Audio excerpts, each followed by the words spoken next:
shortly before the start of lockdown, I said this. I'm going to do a daily challenge. Now, that was actually kind of a whimsy to keep myself entertained in this strange period of my life. And I thought, I'll share it with whomsoever happens to be lost and wandering around in my little corner of the internet. And those who didn't manage to make their way back out again will have noticed that I didn't keep that pledge. In fact, I know they noticed that, because yesterday I received this through my letterbox. Dear Pythagoras, where are the videos? Every day I log onto YouTube for a bash and there's never any of your videos. It's bad enough that karate and Friday night crochet are cancelled, but if Pythagoras videos cease to release, I'm not sure I'll make it to the end of the lockdown. This was a touching, if rather blunt note to receive. And although I did say... Not gonna last until September. I admit, I may have let some of you down. And to all the people who can clearly not navigate to better videos on YouTube, I think I owe you an apology. Or at least an explanation.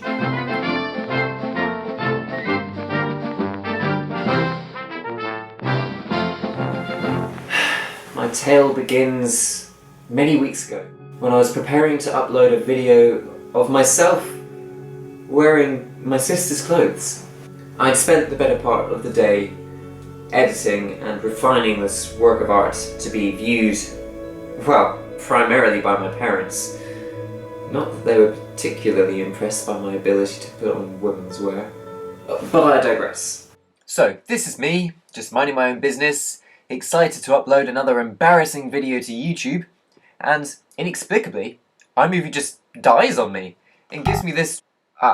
sorry, I just need to quickly change that background image. So iMovie dies dramatically in my arms and gives me this troubleshoot, and quite suddenly I'm faced with a trilemma. What do I do? Well, I knew that everyone had rough days sometimes, and today seemed to be like that for iMovie, so I wasn't going to hold that against her, so I decided to click ignore and got on with some other important work. But I soon remembered that that video had to be uploaded that day, so I had to return to my computer. However, after a couple of minutes of editing, the same thing happened.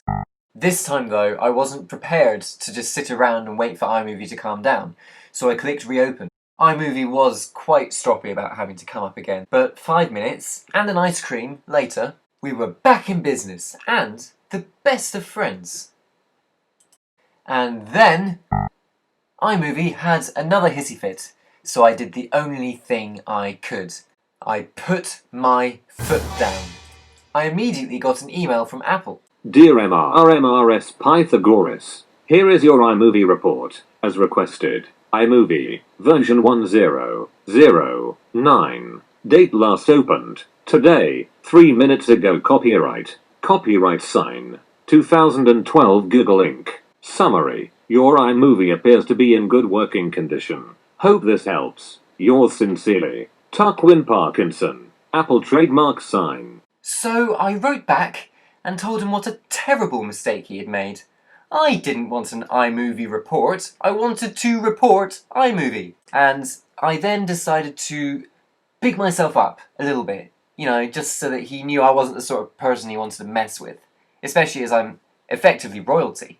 Dear Pi, we obviously don't fix your iMovie. Do you think we can just control your computer from here? I hope this helps. Yours sincerely, Tarquin Parkinson. Apple trademark sign. Couldn't you just send someone round? I asked. Pi, dear.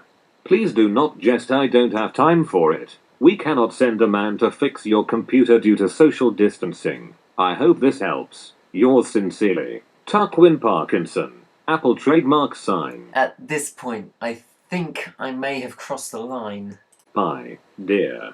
Please do not jest. I don't have time for it. We cannot send a man to fix your computer due to... So I decided to leave Tarks alone, as he was, you know, clearly a busy guy, and I didn't want to bother him. I changed tactics. If iMovie was going to be all stroppy with me, I figured that my best bet for uploading the video that night was to use a different software, see how she liked that. I went to the App Store and downloaded the only other free movie editing software. It was called Video Editor Movie Edit Video. That's basically a word palindrome. I should have heeded that warning sign, but I did not. And another warning sign that I ought to have heeded was the small print, which stated the finished movie would have a watermark on it. Now, when I see the word watermark, the sorts of things that crop to mind are, these. So I let this small print slide. I figured that my viewers would forgive me for a slight hitch like that. So, 40 minutes later, I was ready to go, except I wasn't. I had no idea that a massive big red text box could even be called a watermark. Naturally, I deleted the app. By now, I was starting to run out of time. I had to do something, otherwise approximately 10 people might be vaguely disappointed. So I tried this. And then this. And I even had a go with one of these. Needless to say, I don't have that computer anymore. And yeah, that was a bit of a setback that day. But I didn't give up. I had a backup plan. A couple of my friends from school were super tech savvy. So I got in contact with one of them. Paddy, short for Patrick. So I asked Paddy in a very offhand manner after a stimulating conversation about the Ascot races whether he knew how to hack into an Apple laptop. Paddy, short for Patrick, said some computer jargon. Naturally, I pretended to understand. Paddy told me that not only was it possible, but it involved changing the password, so once I hacked into the computer, Mum wouldn't be able to get onto it. For some reason he seemed to think that was a drawback. I made it clear that it was not, so he started giving me the instructions. I'm just gonna pause it there, because the instructions that followed would allow literally anyone to hack into my mum's computer. And I figured that she wouldn't be entirely comfortable with random people on YouTube being able to hack into her laptop. So all you need to know is that it worked. And I downloaded everything from my external hard drive onto her computer. And I was finally able to upload my video. But of course, the story doesn't end there. You see, I was forced to stop releasing videos again after the 2nd of May because I knew then that Tequila Parking Meter was my only hope at solving this problem once and for all. So I sent him a very sincere email and made it very, very clear that it was extremely sincere. And then I think I might have almost blown the sincerity of my email by the following email, but his name really did remind me of a character from Star Wars. Dear Pi, try turning your computer on and off again. If that fails, it might be because your iMovie library is too full. Try deleting everything in the iMovie library and see if that works. I hope this helps. Yours sincerely, Tuckwin Parkinson. Apple trademark sign. Now, whenever I've finished a project in iMovie and I've exported it, I delete everything in the iMovie library, and for some reason, that just makes it work so well. We've never gone on so well together. Admittedly, she's still a bit stroppy in the mornings, but she's not a morning person. So, all you iMovie users out there who, like me, can't be bothered to invest in better editing software, I would recommend this as a standard editing procedure. So, there you have it. My long, rambling, barely truthful explanation of my editing adventures. Now, before I end the video, I actually have a request from you guys. What was the name of that guy from Star Wars? It's genuinely really annoying me.